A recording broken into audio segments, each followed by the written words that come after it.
Welcome to Betting on Booking, the first ever, maybe, professional wrestling betting show here on YouTube or the podcast if you're listening on the Theory of Pro Wrestling podcast feed.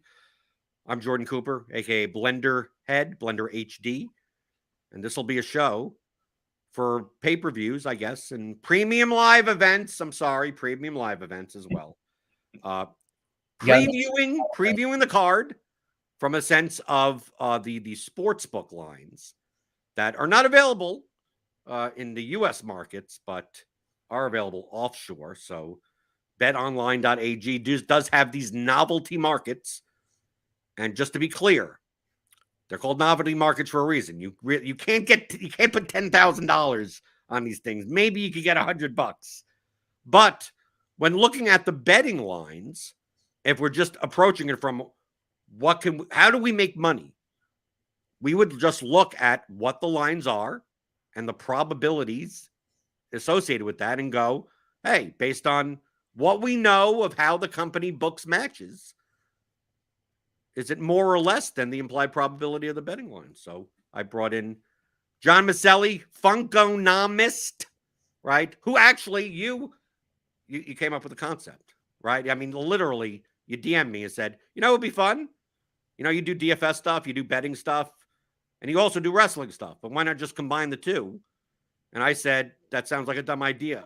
And then I rethought and I said, okay, that sounds like a good idea.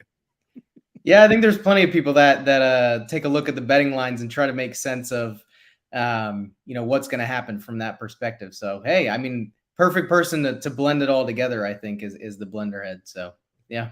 To be fair, typically the betting lines are accurate to some that if someone is heavily favored to win in even the novelty betting market, it's most likely that's going to be the winner. I mean, and you also have to admit that there are a lot of matches, many matches. I would say more than half the matches on any given pay-per-view. Like, we already know who's going to win. It's just a matter of how. Mm-hmm.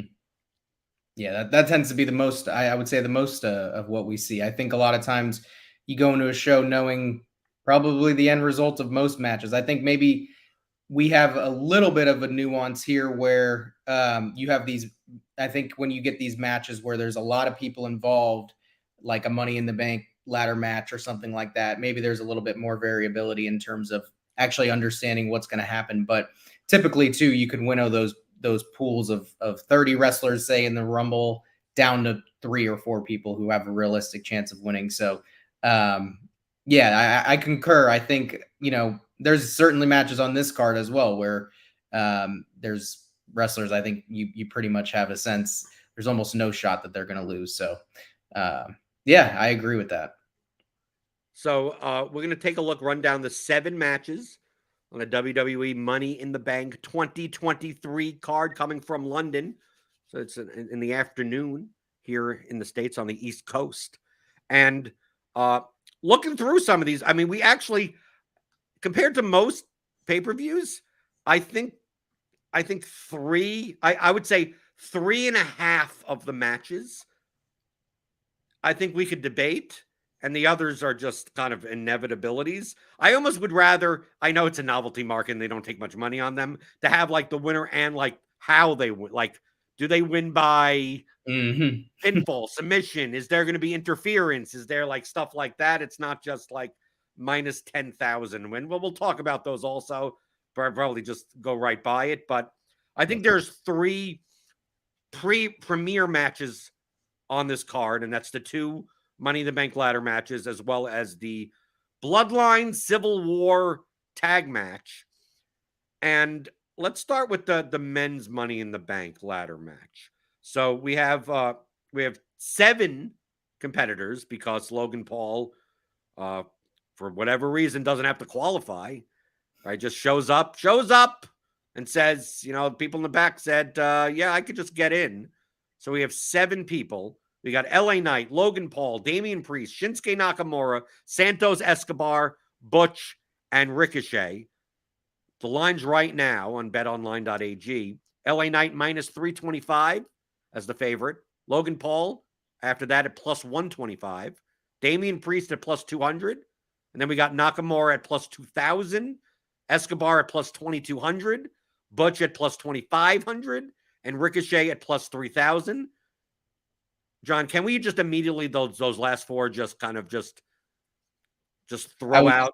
Yeah. Like is there any world that any of those, can you make a case for Santos Escobar winning the briefcase? Can you make a case? Because remember, the briefcase isn't a title, and we've seen people win briefcases and then fail to cash in, or cash in on secondary titles like last year. Mm-hmm.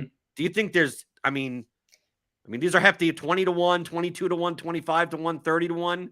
I almost feel like the odds should be even wider than that. That should be more like 100 to 1. I agree with you. I think there's an advantage here where there's not like as much of a two-sided action if you bet on one of them. But I think, if I was going to go with one, I think the answer is yes to, can we cross off the four of those at the bottom? If I was going to kind of think about it from a storytelling perspective, I would imagine if one of these wrestlers won it, it would probably be some sort of short-term thing. I don't know that it's going to book to a title, like a main title, because I just couldn't see any of them holding one. I think the likeliest would probably be Shinsuke of the unlikely group. But I tend to think, probably focused on those top three options is where you would probably see the most likely outcomes. Obviously, that's reflected in the betting markets, but I think probably too, in a sense, I think that LA Knight line is so strong that you almost can cross that out from like betting considerations in general, right? I feel like betting on, minus 350 LA Knight is kind of like pointless, right? Especially when you can only get down probably whatever amount of money we're talking about here on this novelty market. So I feel like really for me, I'd be honing in on those two other options from a value perspective if I was thinking about a storyline developing. And I think, I don't know where your head is at, but I think you signaled a little bit on social media in terms of thinking about like that is a really high estimated probability, and there's a lot of storyline angles that I think could develop where LA Knight doesn't. Well, I don't even think it's a storyline. It's more of the how WWE books. Yep. Like I typically, when I look at these matches from a betting perspective, we're just looking to make money, right? Look at the probability and then look at the lines. And you have to go, will Vince McMahon, will Triple H, with whoever has the pencil, right? We've seen reports of, we saw like last week on SmackDown, they advertised 3 matches that don't even happen because Vince comes in, or phones in from Stanford and says, I'm rewriting everything 2 hours before the show. So we take a look at this and I go, LA Knight minus 325 is an implied probability of 76%. Okay. We're dealing with a person, LA Knight, 40 years old, got called up from NXT, was a Triple H signing, Eli Drake, right before he was in WWE. Vince McMahon was still in charge. This is before, he had to go away for a while. And then he forced his way back. Vince put him as the manager of the Maximum Male Models, as Max Dupree, not as an actual wrestling talent at all. Is aware that he's good on the microphone, but not more than that. And then also pairing him with an act that's really not even a top guy level act with a ceiling anyway. Just like, okay, we have these guys, we have this guy, give him something to do. If Vince McMahon has the pencil here, are you really confident 76%? If you even take a look at how the WWE thinks of Money in the Bank in general, typically it's an elevation tool.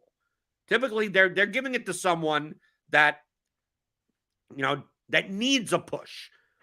Even if he's unsuccessful to cash in, and it's more likely that the men's winner is going to be unsuccessful than the women's, because the women's have never been unsuccessful. LA Knight is on SmackDown. Okay, can we agree, John? I think we could both agree on one thing. That the most likely outcome of whoever wins the briefcase is not that they cash in on Roman Reigns, that they're going to cash in on Seth Rollins's new heavyweight, world title, than the undisputed whatever they decide to call it, this week for Roman Reigns. And because of that, it means that there's more hoops for LA Knight to jump through, being that he's on SmackDown. He's also being presented as a heel. Even though the crowd is cheering him, he's being presented as a heel. He got a win clean over Rey Mysterio last week on SmackDown, and then tried to rip off his mask. And Rey Mysterio is like always a babyface. So it feels like, no, we really want LA Knight to be presented as a heel. He's a heel on SmackDown. Like, if that's the case, he still has to shift over to Raw to challenge Seth Rollins, which is fine because he's the briefcase holder. So a lot of times, he appears on both shows. I just can't put 76% on that case. And also, we also know Vince's booking, and Triple H is a student of Vince's booking. So Triple H is maybe better than senile Vince these days, but he's still learned from the guy. Typically, and it sounds so stupid to people that don't watch professional wrestling, that the more wins that the guy gets before this match decreases the chances of him winning.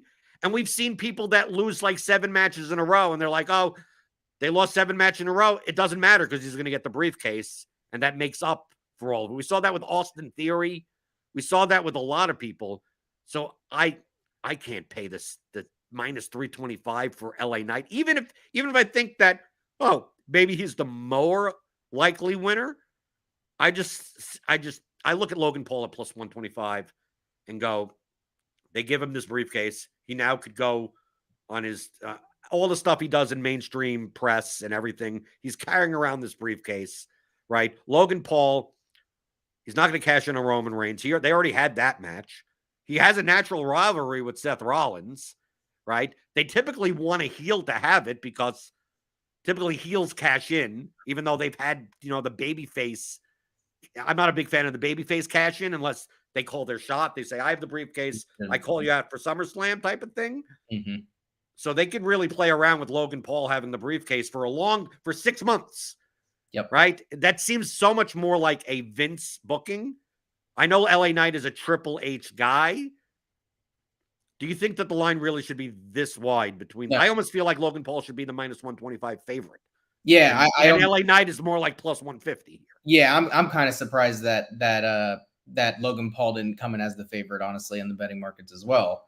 I think honestly, I think your point in terms of toting around the Money in the Bank sort of briefcase all over the place on various media platforms seems like it would make a lot of sense and draw some serious interest. I think, that would probably be where I would go as the second most likely. Maybe, granting we say LA Knight is the most likely, and I mean, I don't even know if I agree with that, but I think, given the reflection of the betting markets and what we think, I think, I also think Damian Priest is an interesting option just in terms of how, what we could see develop from a storyline perspective for that sort of like that faction of with Dominic, and maybe seeing something transpire later on in the event as well. I just think, there's an interesting sort of angle where Judgment Day comes in with maybe a little bit more. I think right now Rhea Ripley has a title, right? But the other kind of members of the faction are a little bit, I would say, lower on the storytelling. Yeah, but from a booking perspective, do they see Damian Priest? He is a heel and he's on Raw, which means he could go against, he has an easier path to go against Seth Rollins. I just view, I always look from the pencil point of view. Damian Priest didn't have a WrestleMania match. They gave him I don't care what people say. People may make fun of me. I think the Damian Priest Bad Bunny match is a match of the year candidate. Yeah, I agree. Yeah. I put Omega Ospreay, either of those matches above that. I mean, But I think it's in the if you said it was a top 10 match of the year, I think it is. In Puerto Rico, they gave him it wasn't the main event spot, but it might as well have been the main event They teed it spot. up. Right? I just don't see plus 200. I mean, I could see him plus 400, plus 500. I just see from a business perspective. First off, does Damian Priest need the Money in the Bank rub? Right? Yeah, sure. You could make a case for any storyline. No, Damian Priest gets the briefcase, then Finn Balor is jealous, and then whatever, and then Dominic is involved, and then Seth is involved with because he's coming out of the Finn Balor match on this card. Yeah, I could see that. That could actually be compelling. That may actually be something I want to watch. This isn't about what I want to watch. This is about what do I think, a 76-year-old guy and his son-in-law Want to happen. want to do, right? And I don't put Damian Priest anywhere close to like Damian Priest plus 200, Logan Paul plus 125. It's too close in that yeah, in terms of the market. Like if you're going to bet one of them, I think that's a fair point. Like they're so yeah, I think if you had Logan Paul come in as a favorite, like we were saying, we might have even expected, and then had Priest sort of longer odds. That might make sense. And not longer odds like the other four. Like I'm not saying that he should be plus 2,000, but Sure. I think maybe plus 500, plus 600 to be like, okay, this is a dark horse. They could go with Damian Priest and do it that way, but I'm not gonna plus 200 ain't enough for me. Yeah. No, I think that makes sense. But I do think the value there is Logan Paul in terms of what you're getting for the actual bet, and in terms of where the odds are right now, and where we think that actual implied probability might be of him winning. Because I think it's not as like we said, he very well could have come in as a favorite, and I think it may have been actually a compelling option still. I think there's a lot of interesting areas that can develop with him holding that briefcase. So let's go to the women's Money in the Bank ladder match, which has a larger favorite that I would tend to agree with. I mean, typically the favorites are the ones that I would go, okay, that makes the most sense. But remember, we're dealing with wrestling promotions, and especially the WWE. What makes the most sense doesn't mean that's what's going to happen. I mean, like, we're looking to make money. So we had 6 competitors in the women's Money in the Bank ladder match. We got Io Sky as the overwhelming favorite at minus 600. Becky Lynch plus 400. Zoe Stark plus 800. Bayley plus 900. Trish Stratus plus 1,000. And Zelina Vega plus 2,000. So let's get it out of the way.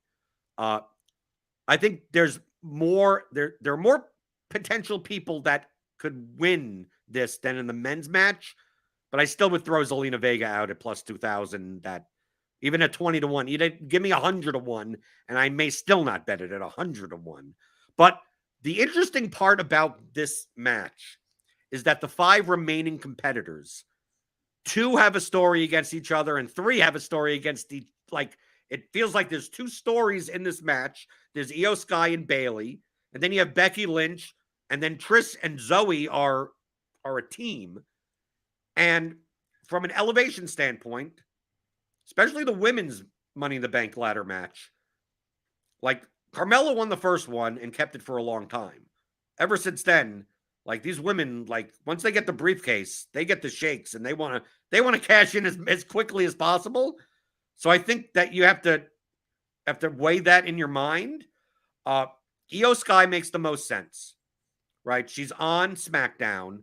I think it's much more likely that the cash-in is done on Asuka's title than Rhea's on it's Raw. going to be Asuka's title at this point, but yep, go ahead.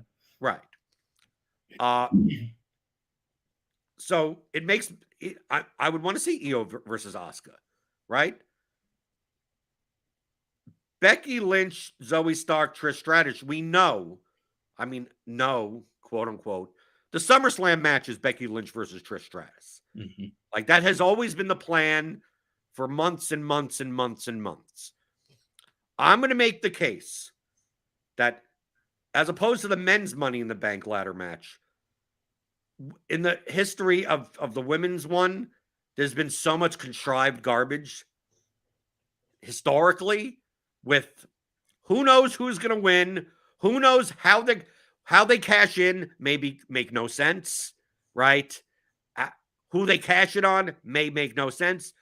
Maybe it's the first time that someone tries to cash in and doesn't get it, right? If Vince has the pencil, one thing he likes to do is add title stipulations to matches that don't need it.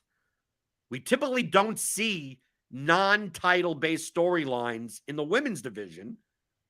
So I can obviously see. We saw it with the, last year with Brock and Roman. Well, now we have to combine the titles. I was like, we don't need this. I could easily see Becky versus Trish, but for the title but for the briefcase, that minus 600 on Io Sky. I mean, we're talking about an implied probability of 85%. Yeah. I don't think in this company, like in this type of multi-way match, we could put an 85% probability on literally anything, right? Yeah. I think you'd agree with me that minus 600 Io Sky is a little rich to bet $100 on. It's just not worth it. There's no, I think there's essentially no value there in betting that. Yeah. Yeah, but then who would you like them? Because we have Becky Lynch at plus 400, Zoe Stark at plus 800, Bailey plus 900, plus 1,000. Trish. Becky's never won the briefcase, right? Trish has never won the briefcase. Trish, I mean, it's hard because most of these matches didn't exist when she was wrestling. Zoe Stark would need the briefcase. I mean, that's an elevation tool for her. Mm-hmm. I'm not sure if they're sold on pushing her to the moon. Yeah, I couldn't see that, to be honest. Bailey's a heel, which makes Bailey makes the most sense on who's the most nefarious one to use the briefcase. Like, what are we? I think the angle you mentioned with Becky Lynch and sort of turning something into and maybe the question is really who has the pen on this match is sort of, maybe like you said with Vince, that storyline of trying to elevate it through a title that doesn't need to be elevated through a title. Like, I was there for the WrestleMania match with Brock, and I kind of was thinking this didn't need that added title unification, and what, like, it didn't move the needle at all for me. But I think in general, maybe that would be one angle it could go. I think the other option might be, Bailey and drawing some of that, there's maybe something with Io at that point, or I think just in general, they're trying to do a lot with that faction as well. So I think there's something interesting there for Bailey, and Bailey is a compelling superstar who, could realistically compete in the title picture. So yeah, but Vince doesn't like her. Well, there you go. That's who has the pen, at the end of the day, I think. I think the most likely, truthfully, I think the most likely outcome by the way the WWE books, Io Sky wins the briefcase. We see on SmackDown, Asuka has the title. Charlotte wants the title. Charlotte always wants the title. Mm-hmm. And this company always gives Charlotte the title. I mean, we know this is an inevitability. Bianca's there yelling about Adam Pearce, who's probably the worst at his job of anyone that has a job, right? So there's the whole notion there of like, well, Bianca and Charlotte and Asuka, I could see coming right after Money in the Bank. Io Sky wins the briefcase, and on that SmackDown, they set up a three-way. Oh, we're going to do Asuka versus Bianca versus Charlotte, and go, we're going to give this to you on SmackDown. Yep, and be like, wow, and it's a title match or whatever. And then all three of them beat the crap out of each other. And then Io comes in with the briefcase, inserts herself very similar to Seth Rollins, doesn't wait for someone to win and then gets another match. Just, she comes in, I'm now the fourth competitor, pins Asuka, right? Not Bianca or Charlotte, because they're much more protected. And then Io has the title, and Io does basically the Liv Morgan run from last year of has it for a month, and then Charlotte will beat Io Sky, and then Io will be off that Io and Bailey. Now, Charlotte wins the title, but it's because Bailey interferes with Io, and that sets up a Bailey versus Io match for SummerSlam or Payback or something. And then Charlotte versus Bianca is the SummerSlam match. And Asuka gets nothing as usual. I'm sure. Right? Yeah, exactly. And I think that's the way. I think that's probably, knowing WWE brain, that's probably what plays out. But I can't put an 85% probability on that. No, me either. And I think, but I do think where you're heading with that storyline, kind of going into one of the major premium live events for WWE, seems to make sense in terms of how that actually develops. And I think that probably is the most likely outcome. Obviously, is Io Sky winning. I just think, like we've said, the betting value there that you're getting is just not there. And I think, especially in a match that's in the WWE, that's kind of, has unpredictable natures to it as already, an 85% likelihood is just too high. And depending on the amount you're able to get down, which is not much on these markets, I could see a world where you just bet on Lynch, Stark, Bailey, and Stratus proportionally, and just like that's where the value is. I mean, yeah, truthfully, yeah, and you just hope it's not Io, right? Because there's no such thing as a not Io Sky bet, right? These markets don't have those types of things. Exactly. Okay, the third primary match and the one with the closest odds. Also, if they did have a no Io Sky, I think the odds on Io would probably be lower than -600 if you could bet both sides of that. Right, of course. Well, that's how they screw the markets, right? Correct. Right. When they don't have a two-way market, they can make the hold whatever the hell they want. Exactly. Okay, so Bloodline Civil War tag team match. Roman Reigns and Solo Sikoa versus the Usos. Roman Reigns and Solo Sikoa -140. Usos +100, which is a hefty hold, but what do you expect? I think this is, compared to all the other matches, this is the hardest one to call. I get the sense that it's most likely that at SummerSlam, because remember, the next pay-per-view, the next premium live event is SummerSlam, and that's considered a 10-pole event. Yep. Right? That's like right after like WrestleMania, it's SummerSlam. And then you got the Royal Rumble also. But that's Royal Rumble is more of the lead up to WrestleMania than it is its own 10-pole event. Right. I'm going to assume that the 10-pole event will have a Roman Reigns singles match. Okay. Yes, I think that's and a Roman Reigns singles match that Roman wins. I don't see Roman losing any match ever, getting pinned or submitted or anything, unless we see a WrestleMania stage. Yeah, I think that's right. And unless you see, I think this might be a little different if there was not a pending conclusion to a Cody Rhodes storyline, and maybe you could theorize about a Cody Rhodes win at SummerSlam, but that storyline is not developed at this point. There's too much still ongoing. And to be honest, I think really what's happening in WWE right now is they're probably slowly getting to that, but I think there's some filler and story to be told in the middle of that Cody Rhodes finish the story narrative that I think we assume will happen at some point.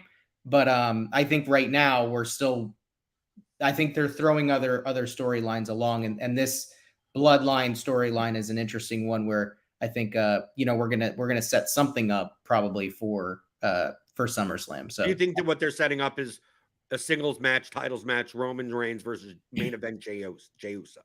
Yeah, I have a hard time envisioning. So I mean, like, I think when we get the odds on that, they're going to be quite high on Roman. I just can't envision any. And I mean, again, we kind of spoke about this, but we go into a match at a lot of times, knowing what's going to happen, right? But we're there to see sort of the story be told.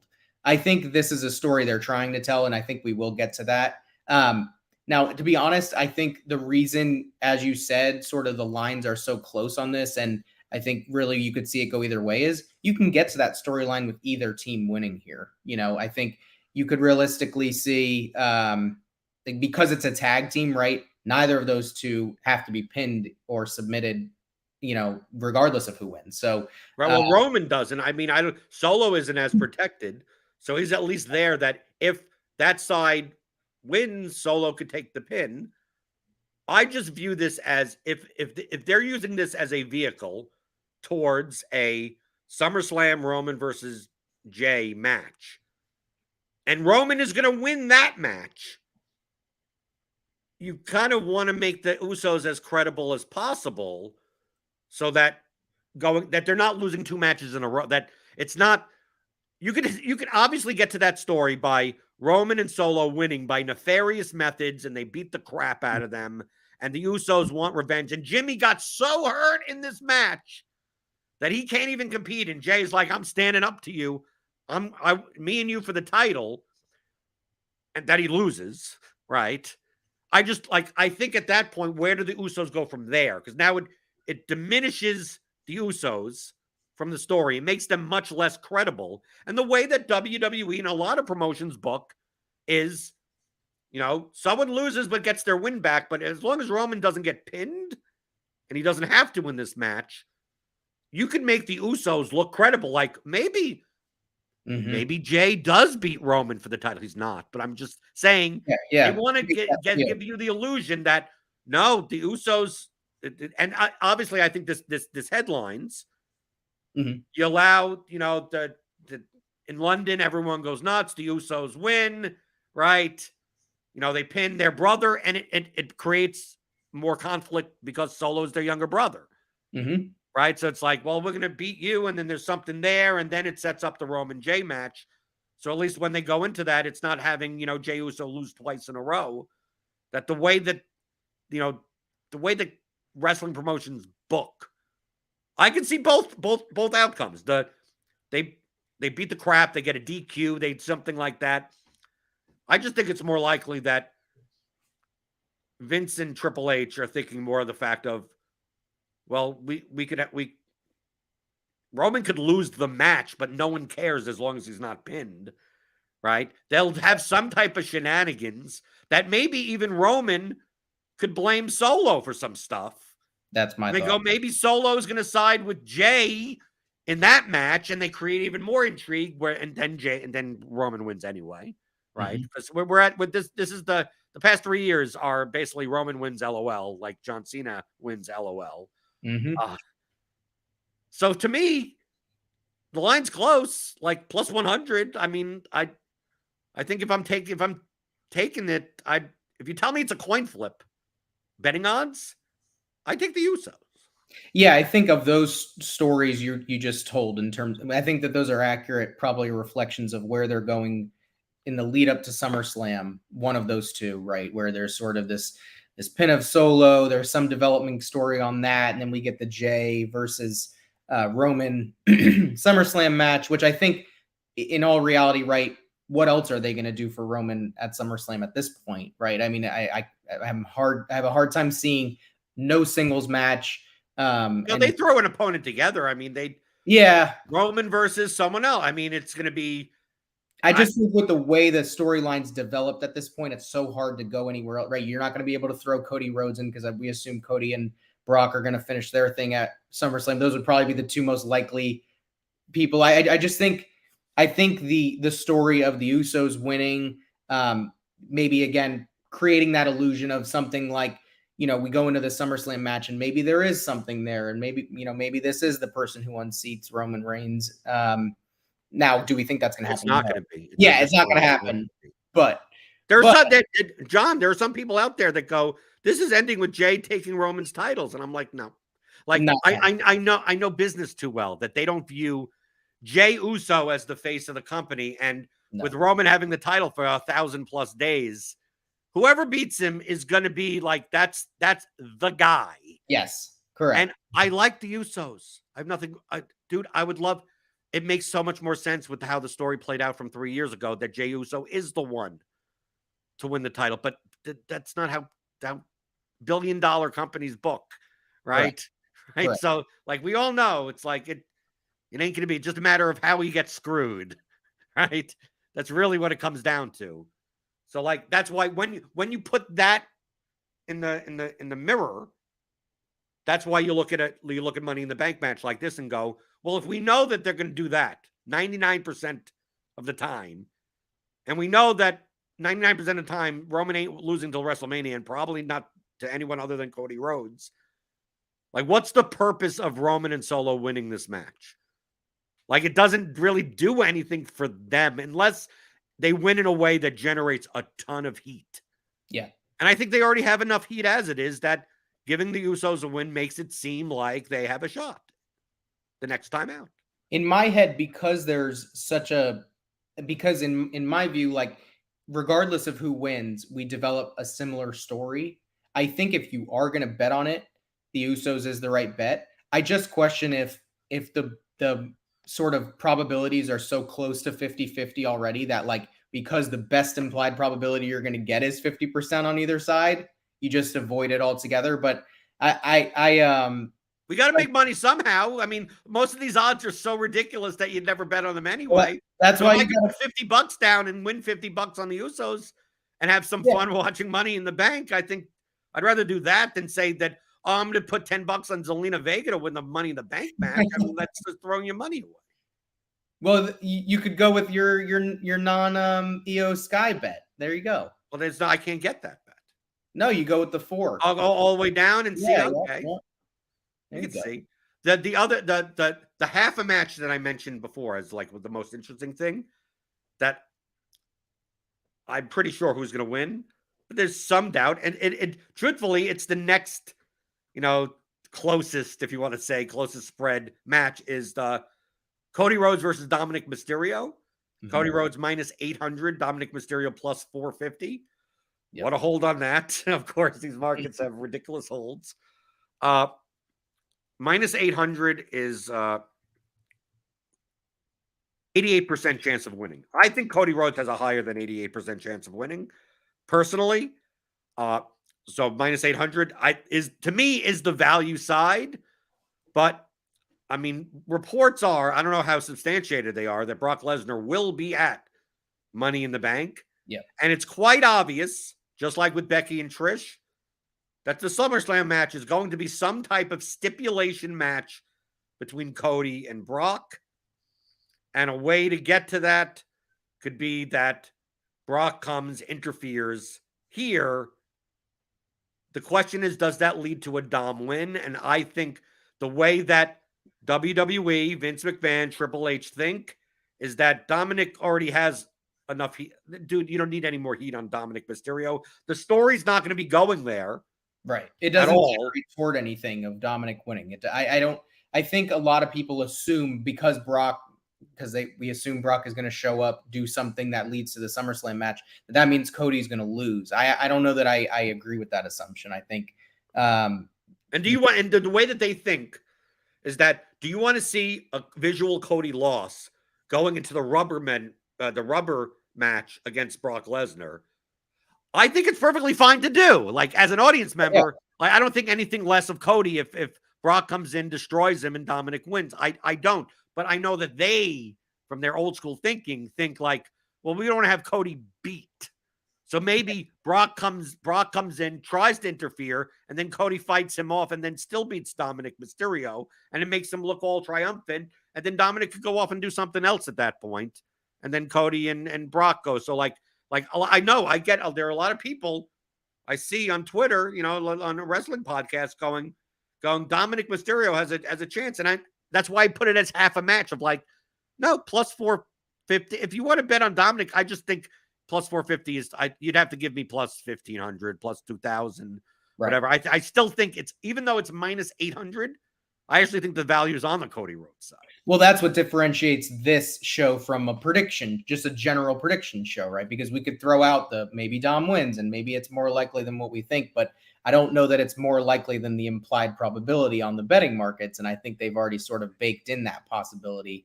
I just think, like you said, the price you're getting to bet on Dominic Mysterio and where we think the storyline's going to go based on how we think, the people in charge are going to book this match. I just don't think that value is there. I think you're probably right. I think the value is on Cody. I think they have a vested interest in protecting him heading into SummerSlam against this major match. They love throwing Brock Lesnar in a major match. Like, obviously that's going to happen. Some stipulation. I just think the Dominic, What like, does that give Dom? I don't even yeah, it understand. doesn't achieve anything. If Dominic winning doesn't lead to any continuation with him in this story, what does that even do for? I don't even understand. Even if you were to pitch to me, like, well, Dominic beating Cody really helps Dom with what? With what? Truthfully, he's a perfect character because he's someone that gets a lot of heel heat and can lose and not look worse because we never expect him to win because he's the overconfident kid that sucks in the ring and doesn't deserve to win. So feel free to have him get beat 15 times in a row and we'll still boo him. So, like, I don't even see, like, well, Dominic needs to win this so he could go into, like, I just don't see to go into, what does he have to appear strong against? Right. Like, nothing. Like, Cody, if anything, needs to be the one that has to look strong. So I was expecting, when I'm looking at these lines, I was expecting the line to be like Cody Rhodes minus 2,000, minus 3,000. Yeah, closer to some of those other major favorites, like right, you're mentioning later. Yeah, right. So that's why it's kind of weird for me to say minus 800. It actually it's probably a good bet. Yeah. Now, so whether you want to make the $10 on that, right? Well, of course. I mean, that's what I'm saying. Yeah. How much money can you get down on these? Okay, so the next match. Now we're getting into the ones that I don't know how long we have to even talk about them. Sure. Seth Rollins, Finn Balor, World Heavyweight Championship match. Seth Rollins is minus 3,000. Finn Balor plus 800. What a hold! Is there any world that you see Finn Balor winning this? I think I think I alluded to this earlier. I think if you think that there's a storyline to develop with the Judgment Day where you add something else to their sort of crew, I also think there's like an interesting development on that point, right? You have this heel faction that, besides Rhea, doesn't have as much in-ring prowess right now. There's nobody in that group that you think, man, that person really could get a win or is a real serious challenge. I think the other thing, so I think that maybe some interest in Finn. And then I think the other thing on Finn is, they've touted this belt out there as sort of the constant competing belt. It's always going to be on the line. And like, I think Seth Rollins' reign has been too short for what Seth Rollins is and how the company views him. So I have a hard time, imagining that he would lose this belt. But I do think there's some aspect of that title next to Roman's where they're trying to make this like a compatible belt that's on the same level as Roman's, being sort of constantly put on the line, delegitimizing it from what they want it to be. And I think if you put that strap on Finn as a heel who can be like, no, I'm, the kind of like reminds me of MJF on AEW. Like, no, I'm not gonna defend this against, whoever and whenever and whatever. I'm not doing a open challenge every week and having, someone show up. I think it's unlikely, obviously. Right, because I don't think they view Finn Balor that way. I mean, Vince doesn't get Finn Balor. Triple H may a little bit more. I don't see them thinking even Balor even raises the title at all. I think it diminishes it. Oh, yeah. And we're heading into SummerSlam. So if Finn Balor were to win, well, who does he face? And then Seth Rollins loses, and then who does he go on to? It makes so much more sense that the SummerSlam match is Seth Rollins versus Damian Priest. Even if Priest doesn't have the briefcase, that's the match that quite possibly Logan Paul comes in for. Maybe he doesn't, but then it sets up Rollins winning at SummerSlam, and then it sets up a Judgment Day Civil War, right? Sure. Damian Priest, Finn Balor gets involved, but he hates Damian Priest also, and then we can get Rhea Ripley away from Dominic, so she could be more of a baby face. Like, I just don't think that happened. Yeah, they could tell that story with Balor winning also. I don't see where Rollins goes from there from a booking standpoint. Yeah. Because then it just leaves Rollins without, well, who is he feuding with? and he has no title. So you have SummerSlam coming up in 5 weeks.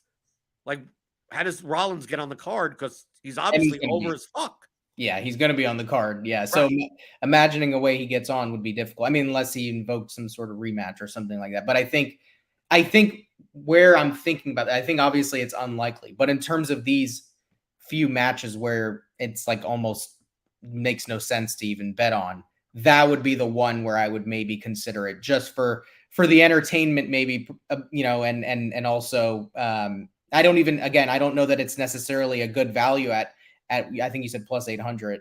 I think is what it is on Finn. Is that right? Is that right? It's 11% implied probability. Yeah, I'm not even sure. I think that that's a good value when I think about it from an implied probability perspective. But if I was going to put any stake on any of those kind of throw it away matches because there's no point, that probably is where I would go. I mean, obviously, You don't want to bet $100 on Seth Rollins to win $3.33.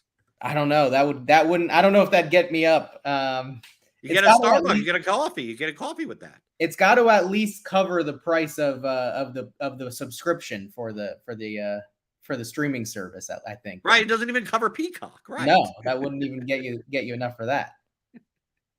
What would you win on Gunther? $1. You'd win $1. $1. Right. Same for this. The Ronda Rousey versus Shayna Baszler, and Shayna Baszler versus Raquel Rodriguez and Liv Morgan. Rousey and Baszler minus 10,000. Rodriguez and Morgan plus 1,100, which is ridiculous. I mean, come on. Right? Look at that difference. Is 11 a one shot is not even. I mean, no. I mean, like, is there even a point at even discussing this match? Not from a betting perspective, no. I mean, maybe I don't even know if it's.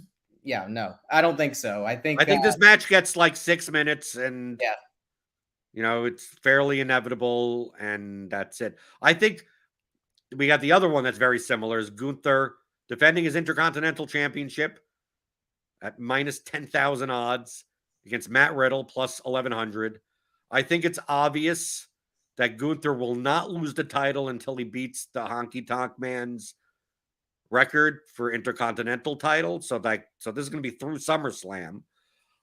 He doesn't have many opponents to really credible go against him at this moment.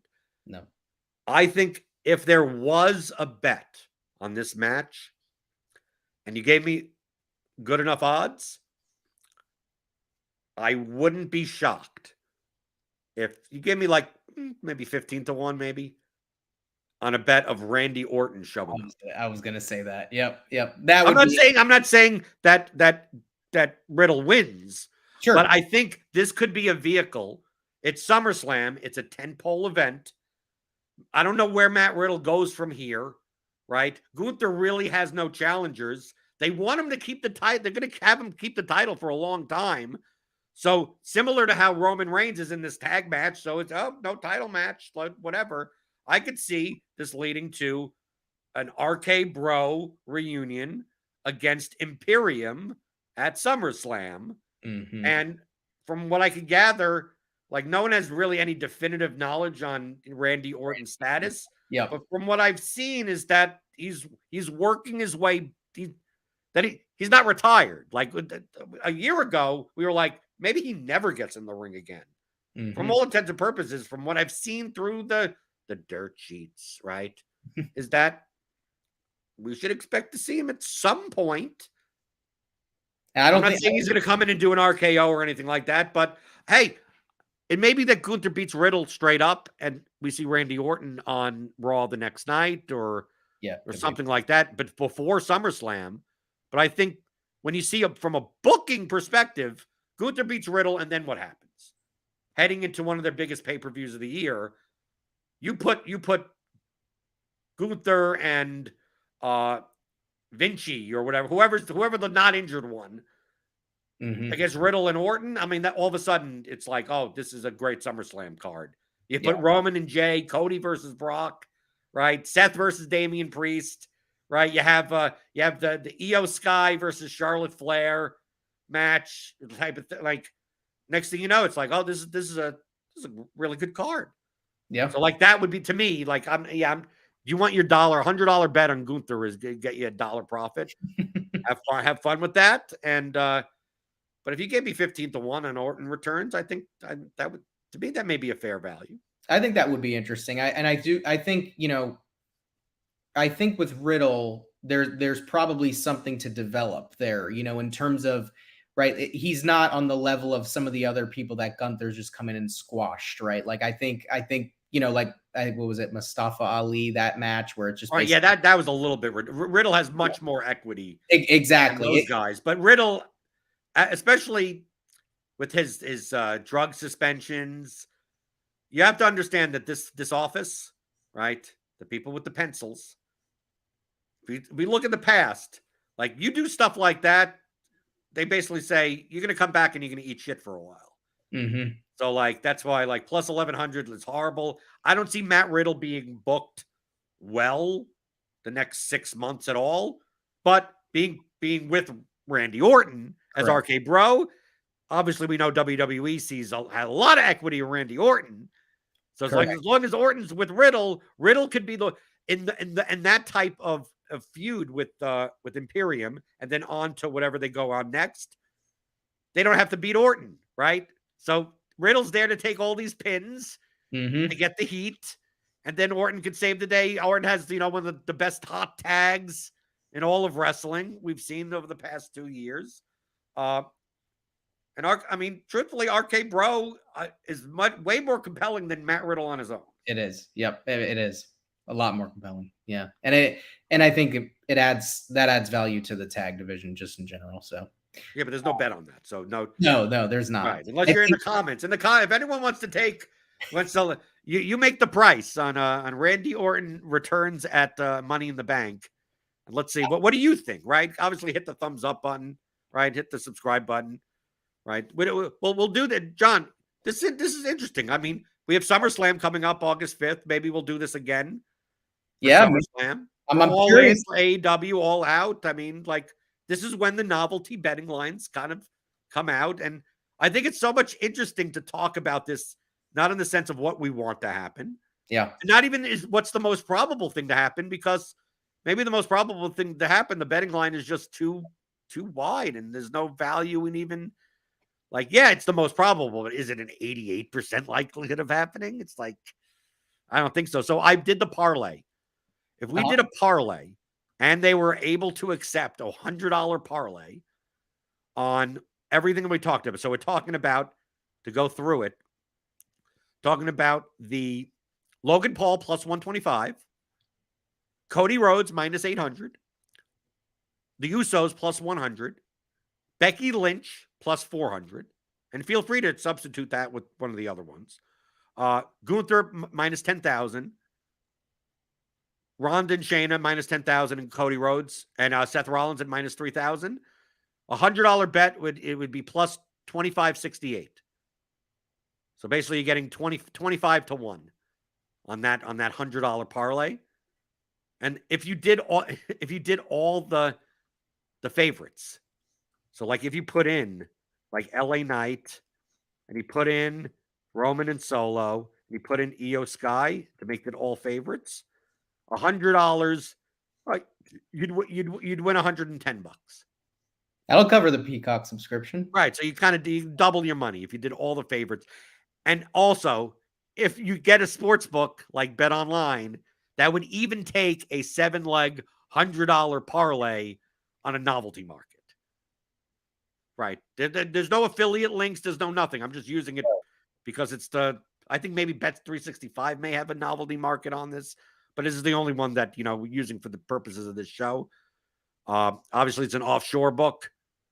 Do whatever you want. You wouldn't even want to do this because I think there's some transaction fees involved to just even get money in and out. So it's like, at the end of the day, we did almost an hour show. And it's like, yeah, if you want to bet on this, good luck to you, right? And a lot of times we saw when WWE, remember a couple of months ago, was like, oh, they want to get involved in like gambling. I saw so many bad takes of like, well, they're going to have to do this and they're going to have to do that. Like, dude, we're talking about novelty markets. They want to get novelty markets on DraftKings and FanDuel. Mm-hmm. They already have those like kind of free pools that are available. I was just going to say, next time we may have to look at the free pools. Or maybe we truthfully, we probably should have done the pool also. Yeah, But we should. but uh, uh, but I think we obviously can that's make on it close. DraftKings. I mean, do they have props on the pools? I don't know if they have props on the pools. I know that the pool. I are you saying yes? Typically the pools are like it's only one match, and then Yes, they go through there. So because they let's advertise it take a more. look. Yeah. Let's take. Why I think not? it's gonna. I think those are probably a lot harder to answer, right? Like, Right. uh, Okay, so the pool is for the bloodline match. okay, Okay. Now we're going to talk about this. Maybe in the future we do it from a strategic standpoint. yeah, Now we're just doing it from what we think is going to happen standpoint. Because sure. obviously there's a $25,000 prize pool, and they allow like God knows how many entries into it. It makes more. You don't want to be duplicated, right? It almost makes more sense to be contrarian, Yeah, very much so. right? From a how much you could win money standpoint. It's like a large tournament bracket. You got to get really weird. Right. So we have this. We're gonna make the picks on my account, like right here, like just literally. We'll go through and we'll agree. So okay, the first one on the DraftKings pool is who will win, Roman Solo or the Usos. Well, I think we've I said thought we agreed on the. If it was a coin flip, we're going with the Usos. yeah, we've said the Usos on a coin flip. Okay, here's one. Will the Usos successfully double super kick Roman? I would say yes. I think so. I think probably if I was going to guess, it would be while he's not the actual tagged in opponent, he gets double kicked and they pin Solo. Or he's the actual legal opponent. They use that as a false finish. Or that, yeah. Right. Or that. So we're going to say yes. Yes. Okay. Now, these are the ones where you could just throw anything in. Who will attempt the first pinfall? Do we have ownership projections? No, we don't have ownership. No. I wish we did. It would be the lowest. I mean, this is the type of thing where it's like whatever's the lowest on, whoever's the first pinfall. I think if you really want to think about how matches are laid out, the first pinfall, it depends on whether or not you think the match starts with shine or it starts with heat. Mm-hmm. So basically, do you think that it starts with the first 3 minutes being led by the Usos, or the first 3 minutes led by Roman and Solo to get heat? I'd go Solo. I think is where I would go.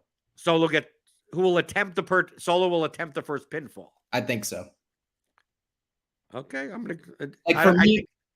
Who do you think? Yeah, for me, I'm thinking, Roman. I just can envision Roman kind of, Solo, you take care of them, and he gets some heat in the beginning and does an early, goes for an early pin. So you think the heat starts in the beginning? I do. Don't think shine. You don't think it's Uso shine to start? No. Okay, so I'm gonna go. No, I'll go with you. So okay, Solo. We're gonna do Solo. Will any member of the match physically confront Paul Heyman? I think if we look historically, the answer is no. Yeah, I was going to say no, too. I think no. So okay. That's tough, right? How DraftKings scores that. Because what does that mean, confront? Anyway, go ahead. Right. Who knows? It's a free contest. Yeah, exactly. Okay. Who will be in the ring when the opening bell sounds? So basically, when the opening bell sounds, Roman J, Roman Jimmy, Solo J, Solo Jimmy, one or fewer people, or three or more people. Like, because it's possible that all four of them are in the ring and the bell sounds, and then they get. I mean, wrestling doesn't go by the rules. It's just like whenever the bell sounds, we get the stare offs, right? Mm-hmm. All four of them are in, even though there's no action, but the bell has rung and there's four people in the ring. The first I'd eliminate is probably one or fewer. I don't see it being that kind of match where they're all outside and fighting. Right. Yeah, I just don't think. I also don't think that they'll start with Roman and Jay. No, I don't think they will either.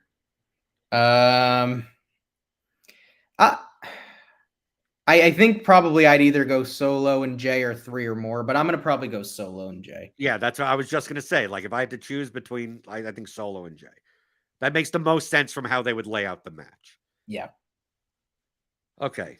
Will Sami Zayn physically interfere in the match? Because remember, Sami and KO are not booked for Money in the Bank at all. They don't have a match or nothing. I don't think so. I actually think there might be some in terms of their storyline development, I think the more likely match that could have some implication for them is actually that Riddle and Gunther match down the line. So I'm going to say no. Okay, let's go with no. Okay, this is a weird question. I mean, they have a none. Okay, I didn't see that they had a none. Who will go through an announcer's table first? All the participants: Roman Reigns, Jey Uso, Jimmy Uso, Solo Sikoa, Paul Heyman, and another one is other/none. Do you think anyone is going through the? No, I don't think so. I think other none. I think other none is where I'd probably go. I don't. I just doesn't feel like it needs that. I don't know. Maybe that's a preference thing, but I you don't think maybe Jay and Jimmy put Paul Heyman through the table? I mean, I'd have to go yes on confront then. That's you know, I feel like you're right. You're right. It's kind of correlated. Yeah, you're gonna need to gotta consider correlation on that one. Right. But I do they need to do an announcer table spot? That's my thing is I don't think so. Okay, so we'll put down other none. Okay. Wow, there's so many more questions. Wow. How will the match end? Pinfall, submission, DQ, other. I think we could can we throw out submission? Does any of these competitors have a submission move at all? It would be Roman if anyone, but I just don't see that. I no. Well, he could show dominance. I mean, he could be like, no, I'm going to, based on what we've talked about, we think it's more likely that the Usos win. Yeah. Which I think in that case would be pinfall. Pinfall. Right. If Roman gets the pin, it's almost like that. Do they know what's going to happen? I know, right? Yeah. You wonder. If Roman gets the pin, who is on the receiving end? Well, I think Jey Uso, Jimmy Uso, or other. Roman doesn't get the pin. I'd be curious to know who other would be. That'd be interesting. But I'm going to go with other. Roman doesn't get the pin.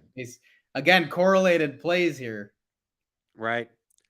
I mean, you should see some of the questions in like the AEW ones. My favorite ones are will John Moxley bleed? Yes, no. Right. Okay, there's two more left. Will the winner of the Money in the Bank match confront Roman during or after his match? I think that's easy no. Yeah, no. Especially not if you think about who's going to probably get it. So no. Will Roman vacate or lose any titles during Money in the Bank? No. No. Imagine answering no for the first question and yes for the second one. Right. Like, how does that happen? Like, he loses the match and then he puts down the belts and says, "I'm quit. Like, I'm done." Jay has an he's instantly able to cash in on some sort of clause that gives him a match immediately after. Right. It's like WrestleMania 9. Right? When Hulk Hogan came out, it's like, I want a match now. Okay, you could have a match now. In 37 seconds, you're dead. You would need something really interesting from Adam Pearce for that to happen, I think, on this. He's horrible at his job, so you never know. You never know, exactly. Okay, so we're going to put no in there. We're going to submit. And I'll make a vow to you that we're going to split. We're going to split the winnings, which if we do win, probably is going to be like, I think maybe even if we make money, I think maybe you could make more money betting $100 on Gunther for $1 on Bet Online. I've done these before and it'd be like 61 cents. Yep. Right, or something like that, or like no. And the win. I've seen ones where the winner wins. Like there's only like 3 people with the right combination. Right, but I mean the pay table on this is first place is $1,000, second and third is $500, fourth to ace is $100. Right, and they pay up to the basically 5,000 spots. But what ends up happening is most times there's tons of ties and you barely get anything. But I've seen ones where, $400 to first, whatever.